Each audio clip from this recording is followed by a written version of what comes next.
Quería falarvos un poquinho do cultivo de conservación. No cultivo non me vou a meter nada porque levamos xa moito tempo de presentación e poderíamos facer outra charla máis adiante se hai interés, pero bueno, estou segura de que moitísimos de vos bichedes en distintos centros de cultivo, centros de venta de planta, cada vez máis a miúdo a presenza de plantas carnívoras, de especies que ao mellor non bichedes na vosa vida ou cada vez pois con máis variedade, máis variacións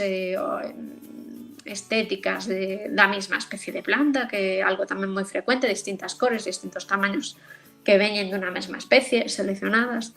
E bueno, que sepades que se poden cultivar prácticamente sen ningún tipo de problema, tanto en interior, como vedes aquí, por exemplo, en exterior, ou incluso en terrarios, que tamén é unha opción moi interesante. Entón, en función da especie coa que irades traballar,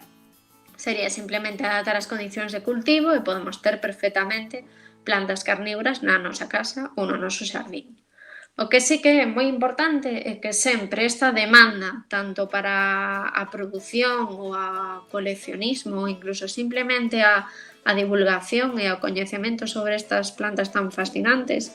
debería de ser sempre sostible, é dicir, comprar planta traballada en invernadoiros ou en cultivos in vitro, vale? Que nunca procedan destes espacios naturais, que aínda por riba xa vimos vindo durante toda esta charla que son zonas